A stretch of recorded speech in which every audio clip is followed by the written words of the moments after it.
जिल्हा झाला त्या टायमाला बबनराव परतूर तालुका हा भारतीय जनता पार्टी होता.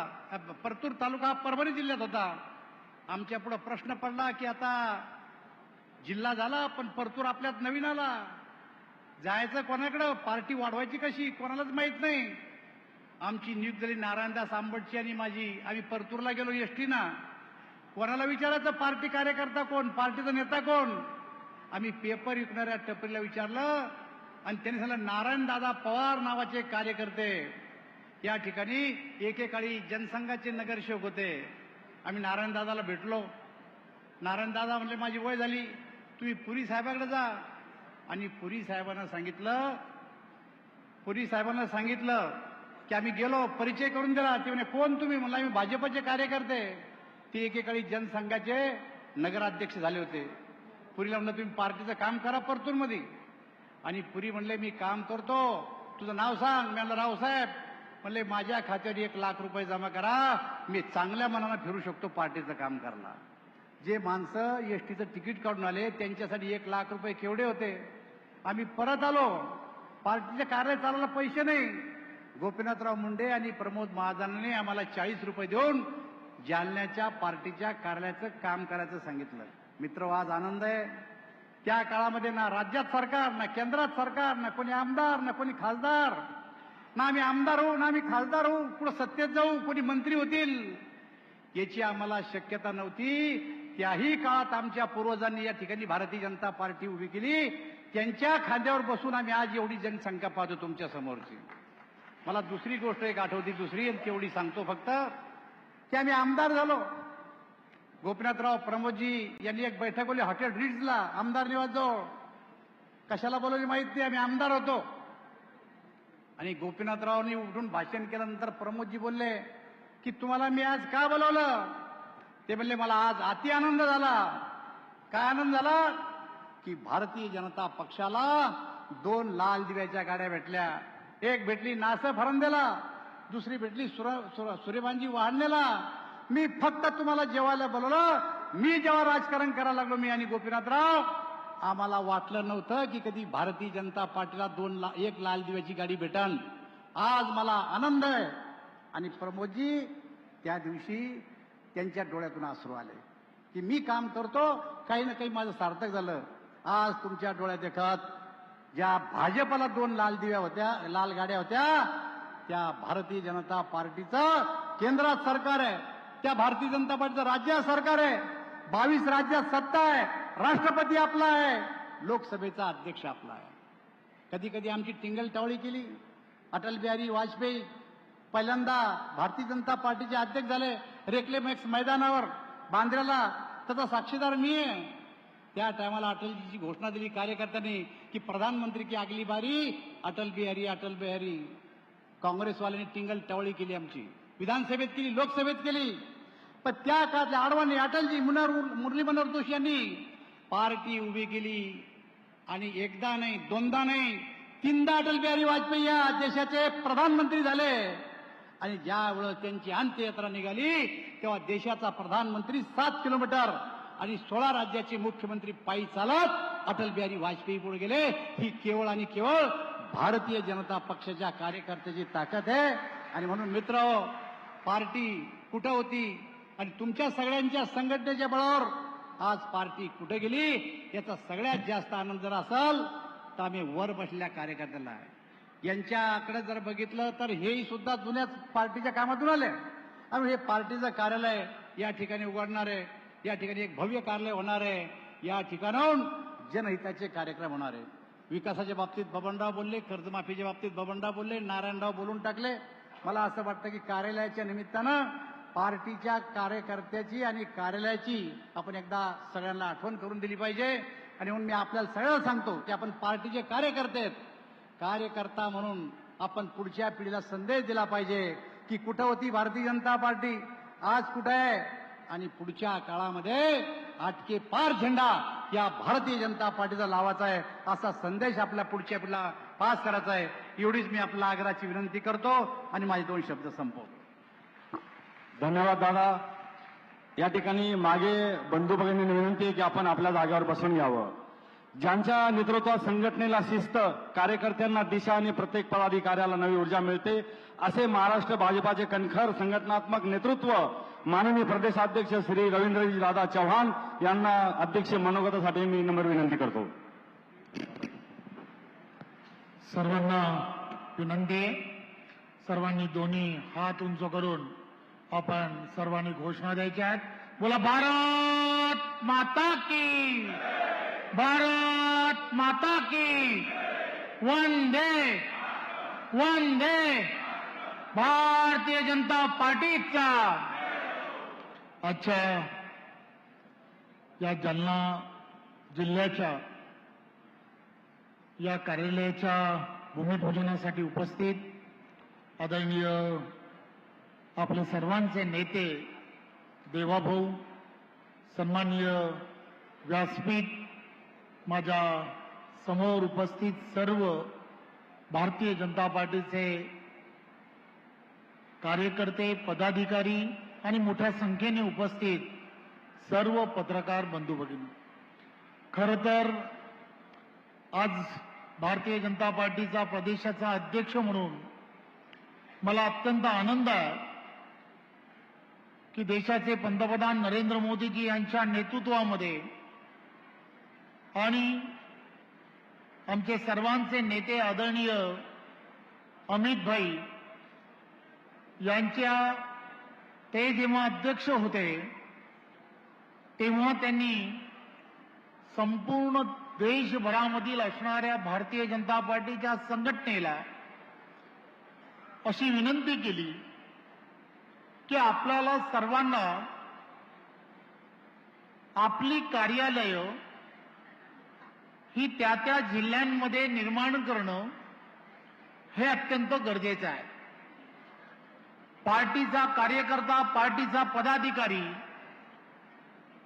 हा एकत्रित येण्याच्या दृष्टिकोनातून त्याचा सर्वात मोठा फायदा होईल. वेगवेगळ्या संघटना, वेगवेगळे असणारे मोर्चा, आघाडी या सर्वांना एकत्रित करण्याच्या दृष्टिकोनातून त्या त्या ठिकाणी त्यांची असणारी कार्यालय त्या ऑफिसमध्ये असावीत. त्या कार्यालयामध्ये भारतीय जनता पार्टीची असणारी विचारधारा ही पुढच्या पिढीला, कार्यकर्त्यांना समजावी आणि त्यांच्यासाठी त्यांचे रेफरन्स असावेत की आपल्या अगोदरच्या असणाऱ्या नेते मंडळींनी कशा पद्धतीने कार्यकर्ता आणि कार्यकर्ता निर्माणासाठी दिलेला वेळ, त्याग आणि समर्पण, या भावना, या सगळ्या गोष्टींचं या कार्यालयामध्ये सातत्याने वेगवेगळ्या पद्धतीने कार्यालयात येऊन त्या पदाधिकाऱ्यांना येणाऱ्या काळामध्ये हा देश जेव्हा परमवैभवाच्या दिशेने घेऊन जायचा आहे त्यावेळेला आपला कार्यकर्ता हा प्रशिक्षित असला पाहिजे. त्या कार्यकर्त्याला हे माहीत असलं पाहिजे की आपली असणारी विचारधारा आहे, ही विचारधारा ही राष्ट्र समर्पित असणारी विचारधारा आहे. देशाला समर्पित भावनेतून काम करणारा कार्यकर्ता, देवदुर्लभ कार्यकर्ता तयार करण्यासाठी तुम्हाला, आम्हाला सर्वांना एकत्रपणे या सगळ्या गोष्टी करणं हे अत्यंत गरजेचं आहे. आणि म्हणून त्यासाठी एक भव्य अशी वास्तू असली पाहिजे, त्यामध्ये एक ग्रंथालय असलं पाहिजे. शेवटच्या व्यक्तीपर्यंत सरकार आणि सरकारच्या योजना या पोहोचवणं, यासाठी सुद्धा विशेष असे प्रयत्न करणं, यासाठी त्या कार्यालयाचा सर्वात जास्त उपयोग झाला पाहिजे. हे कार्यालय हे नागरिकांसाठी एक मंदिर म्हणून त्या कार्यालयाला, प्रत्येकाला या भावना त्या कार्यालयातून निर्माण झाल्या पाहिजेत. चारित्र्य निर्माणाची प्रक्रिया या कार्यालयातून निर्माण झाली पाहिजे. असे अनेक विषय अमित भाईंनी त्यावेळेच्या ते अध्यक्ष असताना सांगितले. खरं तर कार्यालयाच्या जागा शहरांमध्ये मिळणं अत्यंत कठीण आहे, परंतु तरी सुद्धा या जालना जिल्ह्यातील असणारे हे सर्व व्यासपीठावरील कार्यकर्ते, या कार्यकर्त्यांच्या अथक प्रयत्नातून आज या अत्यंत चांगल्या ठिकाणी या कार्यालयाचं निर्माण होत आहे आणि विशेष म्हणजे आमचे सर्वांचे नेते देवाभाऊ यांच्या हस्ते आज या कार्यालयाचं भूमिपूजन होत आहे. ते कार्यालयाचं भूमिपूजन ज्या ठिकाणी करतात ते कार्यालय अतिशय गतिमान पद्धतीने पूर्ण होतं याची आम्हाला पूर्णपणे खात्री आहे. त्यामुळे येणाऱ्या 2 वर्षात या कार्यालयाला एक मूर्त स्वरूप येईल आणि देवेंद्रजी आपल्या हस्ते पुन्हा याचं लोकार्पण एवढ्या मोठ्या संख्येने उपस्थित असलेल्या कार्यकर्त्यांच्या उपस्थितीत होईल याची मला खात्री आहे. पुन्हा एकदा सर्वांना या कार्यालयाच्या भूमिपूजनाच्या खूप खूप शुभेच्छा. धन्यवाद रविदादा. आपल्याला विनंती आहे की आपण सर्वांनी खाली बसून घ्यावं. ज्या क्षणाची आपण वाट पाहत होतो, आपल्या राज्याचे लोकप्रिय मुख्यमंत्री देवेंद्रजी फडणवीस साहेब यांचं मनोगत ऐकण्यासाठी आपण या ठिकाणी उभा आहोत. नेतृत्व तेच जे संकटात निर्णय घेते, नेतृत्व तेच जे विकासाला दिशा देतं. आणि यानंतर आपल्या जिल्ह्याच्या पालकमंत्री पंकजाताई मुंडे यांना विनंती करतो की आपण आपलं मनोगत या ठिकाणी व्यक्त करावं आणि माझी नम्र विनंती आहे बंधू भगिनींना की आपण आपल्या जागेवर बसून घ्यावं. खरं तर मी जालन्यातील सर्व नेत्यांनी बोलावं आणि माझं भाषण टाळावं अशी विनंती करत होते, पण सन्माननीय मुख्यमंत्र्यांनी आदेश दिल्यामुळे आपल्यासमोर उभी आहे 2 शब्द बोलण्यासाठी. आज भारतीय जनता पार्टीच्या जालना जिल्ह्याच्या कार्यालयाचा भूमिपूजनाचा कार्यक्रम पार पडलेला आहे. सन्माननीय मुख्यमंत्र्यांनी कर्जमाफी दिलेली आहे. दिली आहे की नाही? जोरात सांगा जरा. काय दिलं? आणि वीज बिल काय दिलं? वीज बिल. पण जर मी सगळ्यांचे नावं घेतले आणि भरपूर भाषण केलं तर ते काही मला माफी देणार नाहीत, म्हणून मी आपला फार वेळ घेणार नाही. एवढंच म्हणेन की ज्या पक्षाचा जन्मून आज अनेक वर्ष झालेले आहेत, त्या पक्षाचा पाया मजबूत आहे. तो केवळ आणि केवळ कार्यकर्त्यांच्या बळावर मजबूत आहे. भारतीय जनता पार्टी आणि इतर पक्षामध्ये काय अंतर आहे तर भारतीय जनता पार्टीचा कार्यकर्ता हा मजबूत आहे, मजबूर नाही. हे अंतर आपल्या इतर पक्षांमध्ये आपल्यामध्ये आहे. आणि भारतीय जनता पार्टीचा मी कार्यकर्ता म्हणेन, नेता का नाही म्हणले, कारण भारतीय जनता पार्टीमध्ये कार्यकर्ताच प्रवास करून नेता होतो. कोणीही कोणा नेत्याच्या पोटात जन्म घेत नाही. मला सुद्धा आधी कार्यकर्ता म्हणून काम करावं लागलेलं आहे. आणि त्यामुळे या संस्कारातला हा पक्ष आहे. या संस्कारातल्या या पक्षाने जेव्हा सुरुवात केली त्या सुरुवातीला त्यांनी बीजारोपण केलं, त्याचा आज मोठा वटवृक्ष झालाय. कारण आमचा कार्यकर्ता मुळाशी मुळं घट्ट रोवून बसलेला आहे. आज देवेंद्र फडणवीसजी आपल्या मंचावर उपस्थित आहेत. ते आता तुमच्या सगळ्यांचे काय झालेले आहेत? काय? आणि तुमचे लाडक्या बहिणींनो काय झालेत? तर देवेंद्रजी आता देवाभाऊ झालेले आहेत. आधी भाऊ होते, मग मुख्यमंत्री झाले आणि आता देवाभाऊ झाले. म्हणजे मोठ्या पदावर विराजमान होऊन देखील लोकांमध्ये देवाभाऊ म्हणून प्रसिद्ध होणं हे भारतीय जनता पार्टीच्या मुळापासून इथपर्यंतच्या प्रवासाचं लक्षण आहे.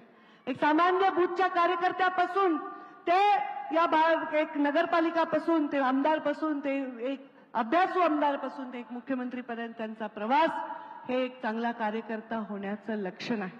आणि म्हणून चांगल्या कार्यकर्त्याला जायला त्याचं हक्काचं ठिकाण असलं पाहिजे. कार्यकर्त्यांसाठी आपल्याला एक अशी वास्तू उभी केली पाहिजे, ती आम्ही पक्षातील नेते त्या पदावर असू नसू ती वास्तू कार्यकर्त्यांना भक्कम आधार दिली पाहिजे. आणि अशी वास्तू निर्माण करण्याचा संकल्प आमचे नेते अमितभाई शाह यांनी घेतला आणि देशभर प्रत्येक जिल्ह्यामध्ये कार्यालय उभं राहत आहे. आज सन्माननीय देवेंद्रजी फडणवीस यांच्या नेतृत्वाखाली, त्यांच्या प्रयत्नाने आणि त्यांच्या सहकार्याने आज राज्यभर सुद्धा कार्यालय उभी राहत आहेत. त्या भूमिपूजनाला आपण सर्व एवढ्या संख्येने आलात, हेच भारतीय जनता पार्टीचं खरं बळ आहे. मी सर्वांना शुभेच्छा देते आणि विचार करते की लवकरच आपण या कार्यालयाचं लोकार्पण देखील करू. अशी असंख्य कार्यालय आपल्या सगळ्या कार्यकर्त्यांना बळ देत राहतील, हीच मी एक अपेक्षा व्यक्त करते. आणि सन्माननीय मुख्यमंत्री महोदयांचं आपण ऐकण्यासाठी आतुर आहात. त्यांना बोलण्यासाठी माझ्या वाणीला विराम देते. धन्यवाद. जय हिंद, जय महाराष्ट्र. धन्यवाद ताई. आपल्या जिल्ह्याचा कर्तव्यदक्ष पालकमंत्री आणि अतिशय मोलाचं मार्गदर्शन आपल्याला या ठिकाणी केलं. ज्यांच्या निर्णयाला विकासाची धार, ज्यांच्या नेतृत्वाला जनतेचा आधार, ज्यांच्या संकल्पाने महाराष्ट्र होतो शक्तिशाली, असे आपले मुख्यमंत्री माननीय आमदार देवेंद्रजी फडणवीस साहेब. मागच्या 5 जानेवारीला आपण जालना शहरामध्ये आलात. मी संचलन करण्याची भूमिका माझी असल्या कारण मला बोलता नाही आलं अगोदर, परंतु महापालिकेच्या वतीने सविस्तर निवेदन देण्यात आलेलं आहे. आपण 5 जानेवारीला आलात आणि संपूर्ण जालनेकरांनी आपल्यावर विश्वास ठेवून, भारतीय जनता पार्टीवर विश्वास ठेवून संपूर्ण नगरसेवक 41 आणि 4 45 आपले निवडून आले. महापौर, उपमहापौर, सर्व सभापती भारतीय जनता पार्टीच्या इतिहासामध्ये नोंद झाली आणि म्हणून आपल्या नेतृत्वावर विश्वास ठेवून जालन्यावाल्यांनी भरोसा ठेवला. आज आपण छत्रपती संभाजीनगरहून जालन्याला आलो. ड्रायपोर्ट सारखा मोठा प्रकल्प, समृद्धी महामार्ग याला जोडणारा एक ओव्हरफ्लाय जर त्या ठिकाणी झाला तर जालना आणि संभाजीनगर कनेक्टिव्हिटी अत्यंत सोपी होईल. अनेक मागण्या जालना शहराच्या आहे. मला याची जाणीव आहे की आपल्याला तिरंगा रॅलीला संबोधित करायला जायचं असल्या कारणानं मी आपला वेळ घेणार नाही, पण आमचे माजी आमदार कैलासजी गोरंट्याल आणि आमच्या महापौर आणि सर्व भारतीय जनता पार्टीचे सर्व पदाधिकारी, शहर जालना जिल्हा अध्यक्ष या नात्यानं, ग्रामीण जिल्ह्याच्या अध्यक्षाच्या नात्यानं आणि आलेल्या तमाम जिल्ह्यातून भारतीय जनता पार्टीचे आलेले सर्व पदाधिकारी बंधू भगिनींच्या वतीनं मी आपलं मनापासून स्वागत करतो. धन्यवाद. आपले लाडके मुख्यमंत्री माननीय देवाभाऊ भारतीय जनता पार्टीचा शेवटची घोषणा. 2 वेळेस कर्जमुक्ती दिली कुणी? 2 वेळेस शेतकऱ्यांना कर्जमुक्ती दिली कुणी? भारतीय जनता पार्टीचा देवाभाऊ. हिंदवी स्वराज्याचे सरसंस्थापक छत्रपती शिवरायांना मानाचा मुजरा करतो. भारतीय राज्यघटनेचे शिल्पकार भारतरत्न डॉक्टर बाबासाहेब आंबेडकर यांना मानवंदना अर्पित करतो. आणि आज जालना जिल्हा भारतीय जनता पार्टी नूतन कार्यालयाचा भूमिपूजन सोहळा आणि शेतकरी आणि कार्यकर्ता मेळावा या अतिभव्य कार्यक्रमामध्ये मंचावर उपस्थित असलेले महाराष्ट्राचे आपले धडाडीचे अध्यक्ष माननीय रवींद्र चव्हाणजी, पालकमंत्री पंकजाताई मुंडे, आपल्या जालना जिल्ह्याचे ज्येष्ठ नेते माजी केंद्रीय मंत्री रावसाहेब पाटील दानवे, त्याचप्रमाणे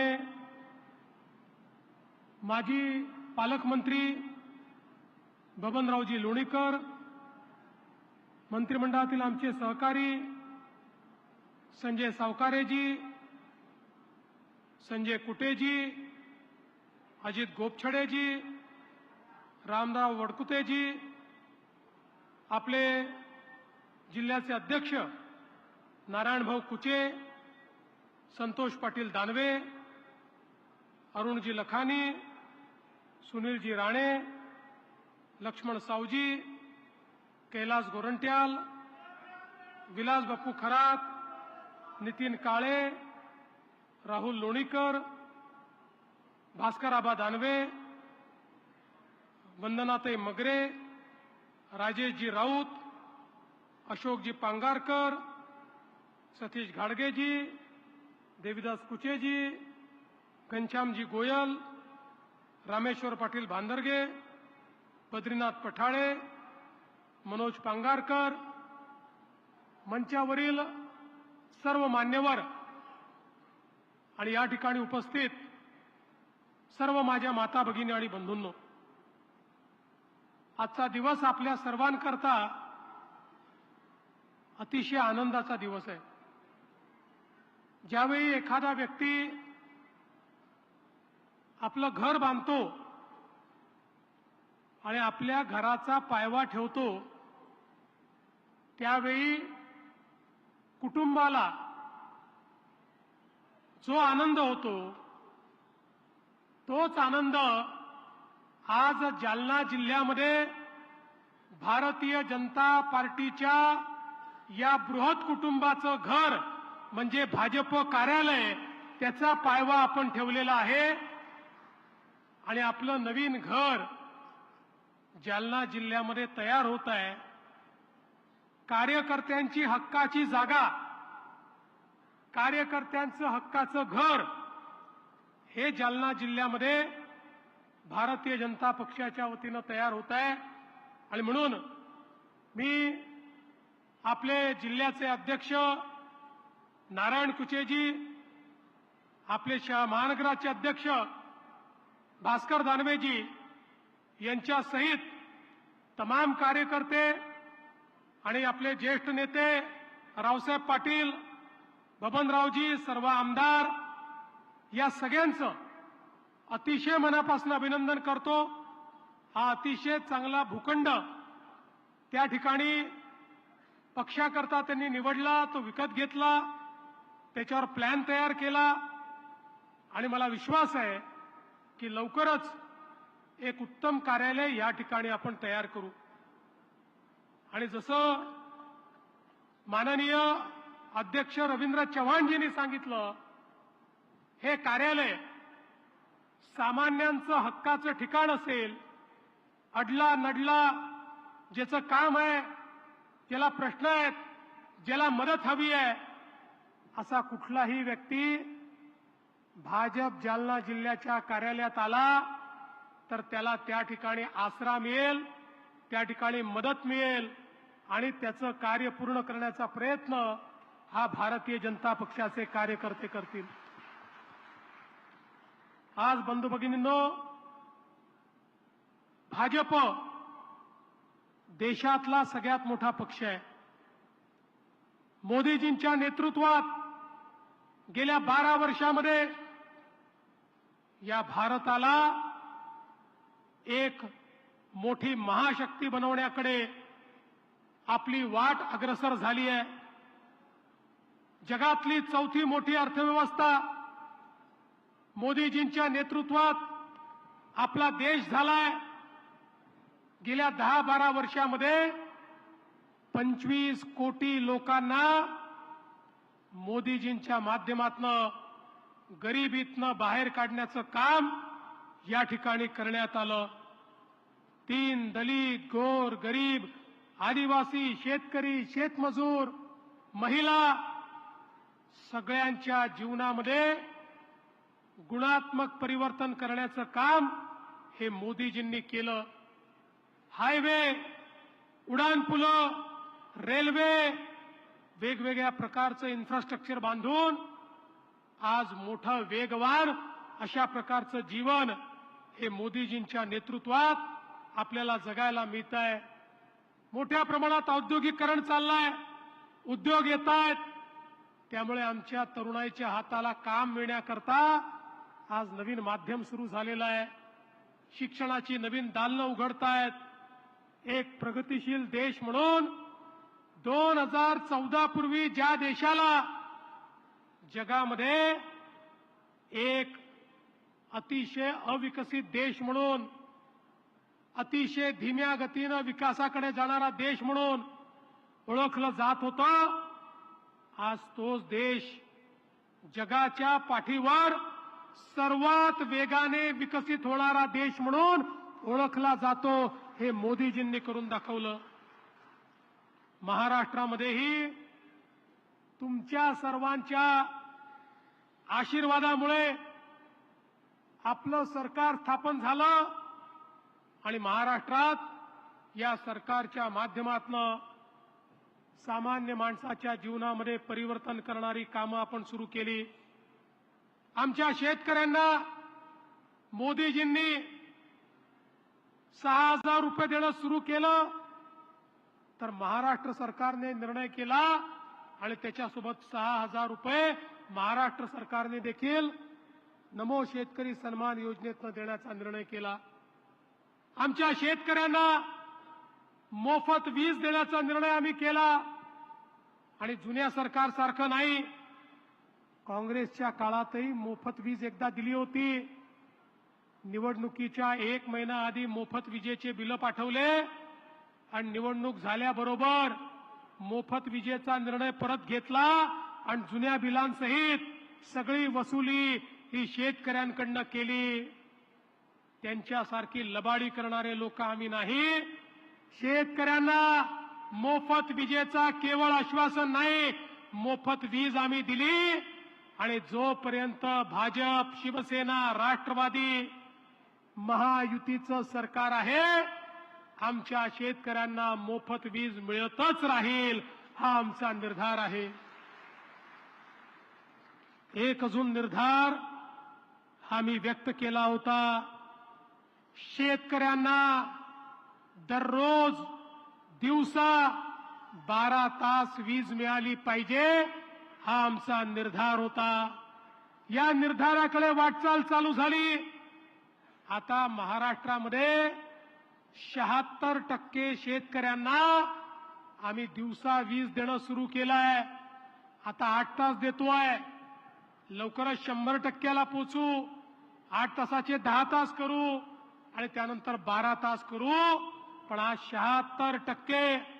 पूर्वीच्या काँग्रेसच्या सरकारमध्ये आम्ही पण मागणी करायचो, शेतकऱ्याला दिवसा वीज द्या.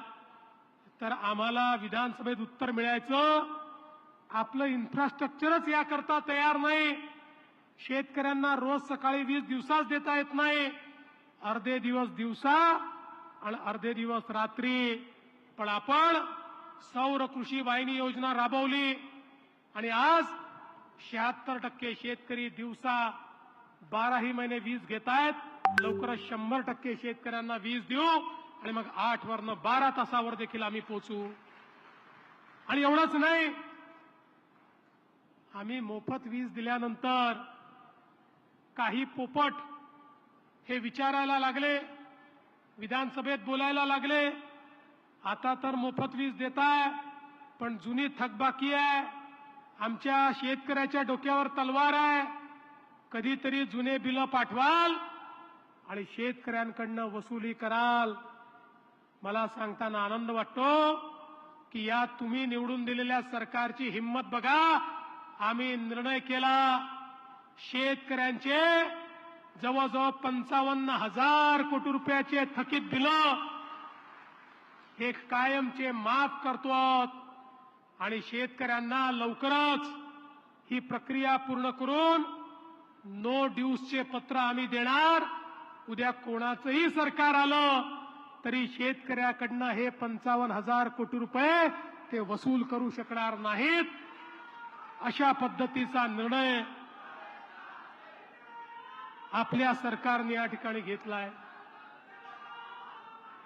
हे सगळं करत असताना आपल्याला कल्पना आहे, विधानसभेच्या निवडणुकीच्या वेळी शेतकऱ्यांच्या कर्जमाफीची योजना आपण घोषित केली होती.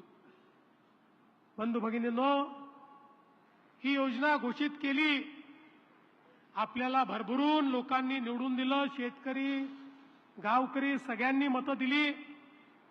सरकार आलं, त्यानंतर जिल्हा परिषद निवडून दिली, महानगरपालिका निवडून दिली, नगरपालिका निवडून दिली. सगळा विश्वास आपल्यावर टाकला. लोकांना वाटत होतं आता काही हे कर्जमाफी करत नाही, कारण आता यांना निवडणूक थेट 29 साली आहे, केलीच तर लोकसभेपूर्वी 29 मध्ये कर्जमाफी करतील. तेव्हा अनेक विरोधक त्या ठिकाणी असं बोलत होते, कर्जमाफी होणार नाही. पण कुठलीही निवडणूक नसताना केवळ आपलं दिलेलं वचन पूर्ण करण्याकरता 56 लाख शेतकऱ्यांची 36,000 कोटी रुपयाची कर्जमाफी या ठिकाणी आपण केली. आणि आता शेतकऱ्यांच्या खात्यामध्ये पैसे जाणं सुरू झालं, खाती नील होणं सुरू झालं. काही छोट्या छोट्या अडचणी येतात, त्या अडचणी देखील आपण दूर करतो आणि शेतकऱ्यांना कर्जमुक्त करण्याचं काम हे आपल्या सरकारने या ठिकाणी केलं. हे करत असताना 2017ला आपण कर्जमाफी दिली होती. त्यानंतर 2020 साली उद्धव ठाकरेंच्या सरकारने एक कर्जमाफी घोषित केली. पण त्यात काय सांगितलं, 17 आणि त्याच्यापूर्वी ज्यांना कर्जमाफी मिळाली आहे त्यांना कोणालाही आम्ही कर्जमाफी देणार नाही. आम्ही मात्र असं केलं नाही. 2020च्या कर्जमाफीतही जे आले होते पण दुर्दैवाने पुन्हा थकीत झाले, त्यांनाही कर्जमाफी देण्याचा निर्णय आपण केला. आणि कुठल्याही अटी नाही, विना अट 2 लाखापर्यंत कर्जमाफी दिली. जुन्या सरकारमध्ये तर 1 रुपया जास्त असेल तर तुम्हाला एकही पैसा मिळाला नाही. आम्ही सांगितलं जास्त कर्ज असेल 2 लाख आम्ही देतो, वरचे पैसे तुम्ही भरा. त्यांनाही कर्जमाफी देण्याचा निर्णय हा आपल्या सरकारने या ठिकाणी केला. आणि म्हणून बंधू भगिनींनो, हे शेतकऱ्याचं सरकार आहे. शेतकऱ्यांकरता, आमच्या महिलांकरता या ठिकाणी सांगितलं, हे सरकार पुन्हा निवडून आल्यावर लाडकी बहीण योजना बंद करणार. बंधू भगिनींनो, आम्ही बंद केली नाही आणि काही झालं तरी लाडकी बहीण योजना बंद होणार नाही. 5ही वर्ष लाडक्या बहिणींना आम्ही पैसे देतच राहू. पण आता लाडक्या बहिणींना लखपती दिदी करायचा निर्णय झालाय. 50 लाख माझ्या बहिणी लखपती दिदी झाल्या आहेत. आता 1 करोड बहिणींना लखपती दिदी आपल्याला करायचं आहे आणि त्या दिशेनं आपली वाटचाल चालू आहे. आज मराठवाड्यामध्ये मला आनंद आहे. कायम दुष्काळी असलेला माझा मराठवाडा, याला नेहमी करता दुष्काळ मुक्त करण्याचं काम आपण करतोय. एकीकडे कोल्हापूर सांगलीचं पुराचं पाणी 35 टीएमसी पाणी हे उजनीमध्ये आणून ते मराठवाड्यात आम्ही आणतो. तर दुसरीकडे या ठिकाणी पश्चिमी वाहिनी नद्यांचं वाहून जाणारं 80 टीएमसी पाणी हे कोकणातनं थेट मराठवाड्यामध्ये आणि गोदावरीच्या खोऱ्यामध्ये आम्ही आणतो. आमचा निर्धार आहे, मराठवाड्याच्या या पिढीने दुष्काळ पाहिला, पुढच्या पिढीला आम्ही दुष्काळ पाहू देणार नाही. दुष्काळ मुक्त मराठवाडा आम्ही करून दाखवू. आज आपण बघा, समृद्धी महामार्ग बनवत असताना मी सांगायचो, पुढचं महाराष्ट्राचं इंडस्ट्रीचं मॅग्नेट हे छत्रपती संभाजीनगर आणि जालना आहे. आज ते आपल्याला खरं होताना दिसतंय. इतक्या मोठ्या प्रमाणात उद्योग येत आहेत, कनेक्टिव्हिटी झाली आहे, ड्रायपोर्ट सुरू झालाय आणि आता तर आजच आम्ही या जालन्याला सिल्क सिटी तयार करण्याकरता पहिली बाजारपेठ सुरू केलेली आहे.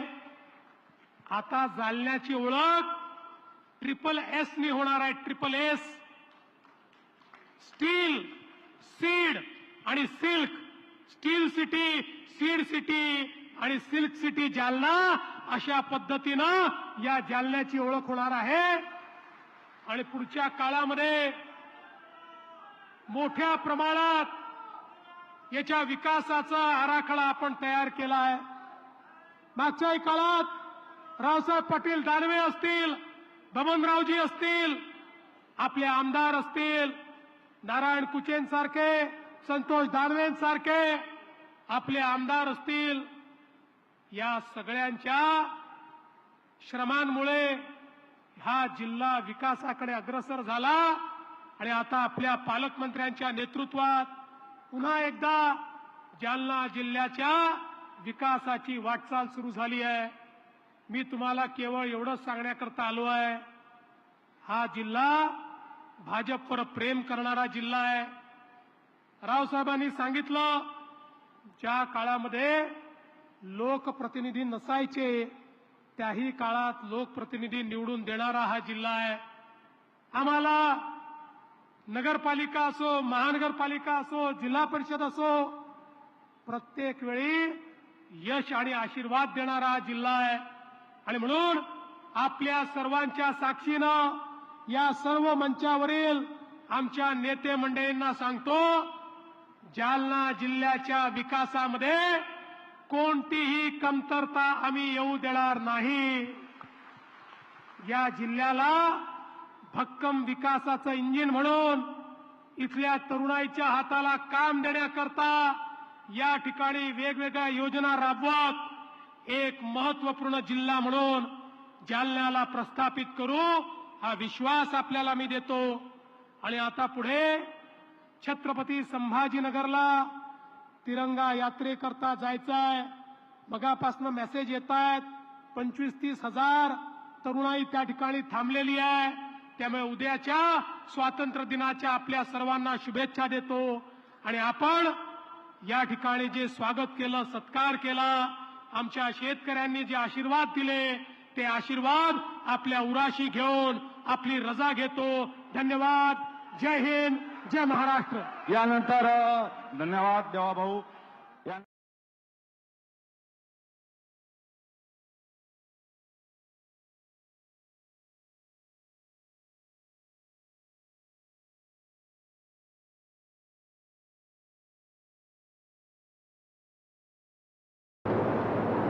हिंदवी स्वराज्याचे सरसंस्थापक छत्रपती शिवरायांना मानाचा मुजरा करतो.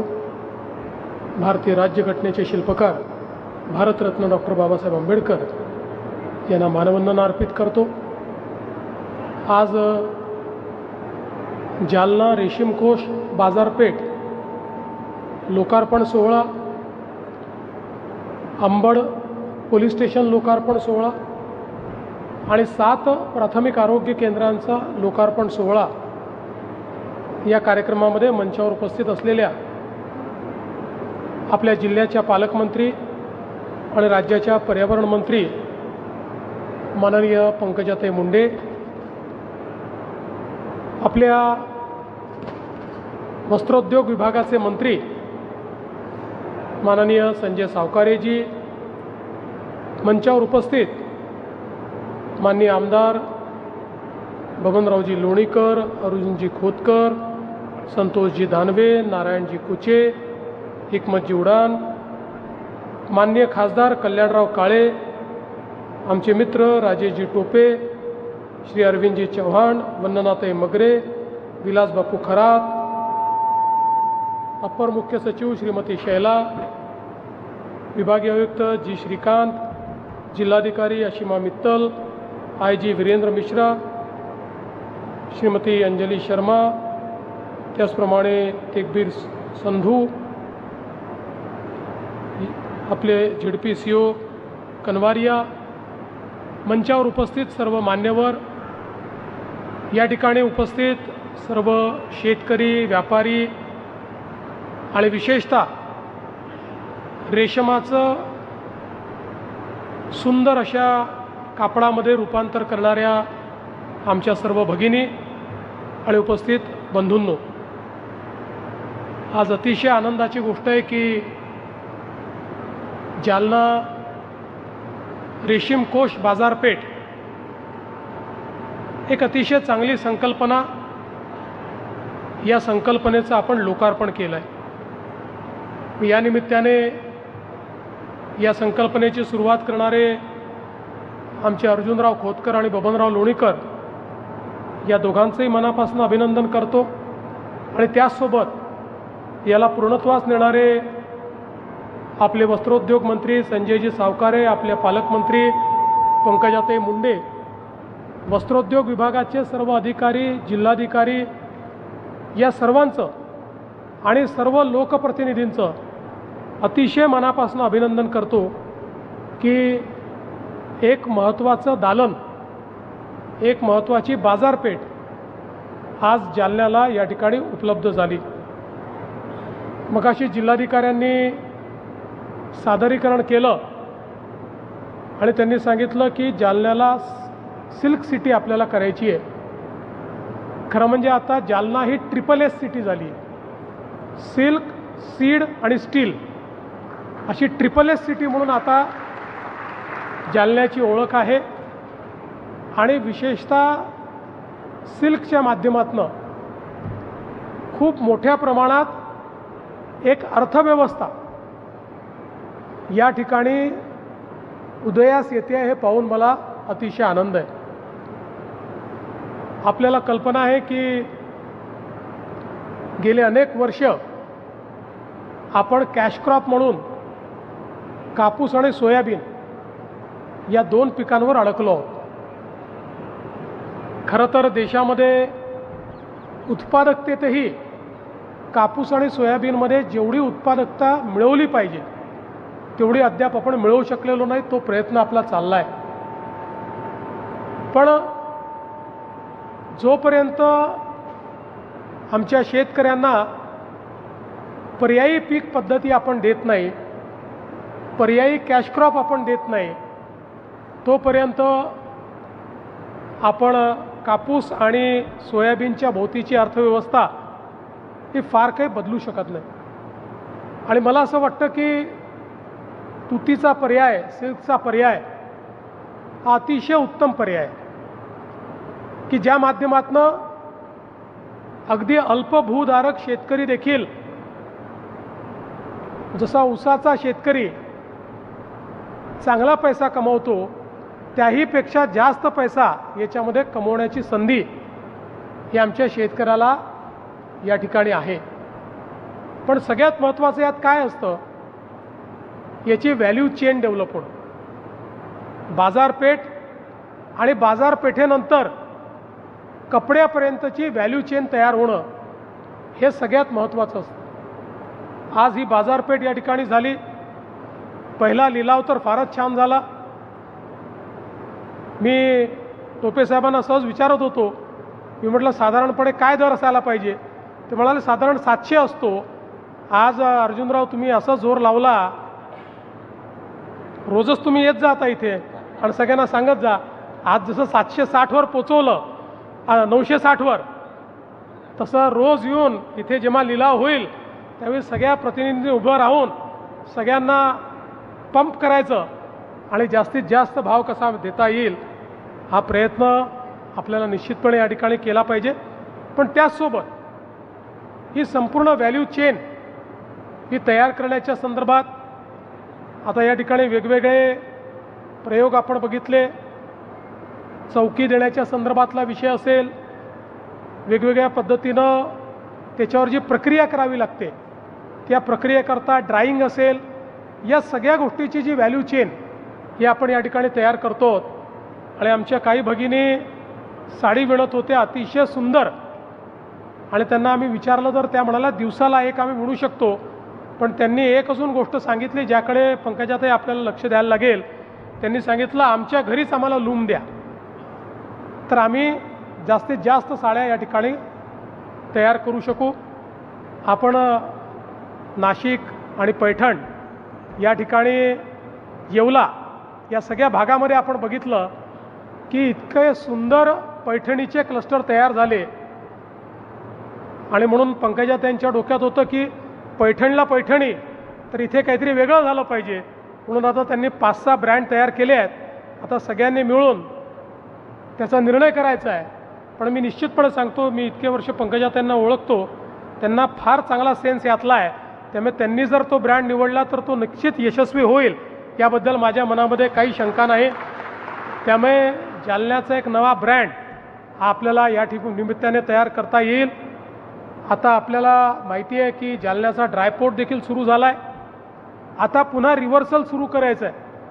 80% सिल्क चायनातनं आपण इम्पोर्ट करतो. एक काळ असा होता की जगाला सिल्क एक्सपोर्ट करणारे आपण होतो. त्यामुळे आता पुन्हा त्या दिशेनं आपल्याला जायचं आहे. आणि म्हणून मला असं वाटतं की त्या दृष्टीनं एक चांगली व्यवस्था या ठिकाणी झाली. या व्यवस्थेचा लाभ जास्तीत जास्त शेतकऱ्यांना कसा घेता येईल, त्यासोबत अधिकाधिक शेतकऱ्यांचं ट्रेनिंग आणि त्याची व्हॅल्यू चेन क्रिएट करण्याकरता चांगल्या पद्धतीचा कौशल्य विकास या दोन्ही गोष्टींवर येत्या काळामध्ये आपण फोकस करू. ज्या ज्या लोकांनी याकरता उत्तम अशा प्रकारचं नियोजन केलं त्या सगळ्यांचं अभिनंदन करतो. आमच्या शैला मॅडम नव्याने आता या विभागात आल्या आहेत. अतिशय अनुभवी अधिकारी आहेत, अतिशय फोकस्ड अधिकारी आहेत. नियोजन विभागात अतिशय उत्तम काम त्यांनी यापूर्वी केलेलं आहे. त्यामुळे निश्चितपणे सावकारे साहेब त्यांच्या आणि तुमच्या दोघांच्या या साथीतून हा विभाग वेगानं पुढे जाईल आणि पुढे जात असताना या ज्या रेशीम गाठी आपल्याला बांधायच्या आहेत त्या उत्तम प्रकारे आपण बांधू शकू हा विश्वास मी व्यक्त करतो. आज जे सर्व आमचे शेतकरी व्यापारी या लिलावात सम्मिलित झाले त्या सगळ्यांचं अभिनंदन करतो. काही या क्षेत्रात उत्तम काम करणारे त्यांचंही आपण अभिनंदन केलं आहे, त्यांचंही मी मनापासून अभिनंदन करतो. सोबतच आज अंबडला निजामकालीन पोलीस स्टेशन जे आहे त्याच्याऐवजी आता नवीन भारतकालीन पोलीस स्टेशन हे आपल्याला या ठिकाणी प्राप्त झालेलं आहे आणि 15 ऑगस्टच्या पूर्वसंध्येलाही प्राप्त झालं आहे. त्याबद्दल पोलीस विभागाचंही मनापासून अभिनंदन करतो. आणि आत्ता आपण एक सत्कार देखील केला. खरं म्हणजे कधीकधी खंत वाटते की घटना इतकी वाईट आहे की त्याबद्दल आपण खंत व्यक्त करावी की चांगलं त्याला न्याय मिळाला म्हणून समाधान व्यक्त करावं. पण मला असं वाटतं की अलीकडच्या काळामध्ये सातत्याने क्रिमिनल जस्टिस सिस्टीममध्ये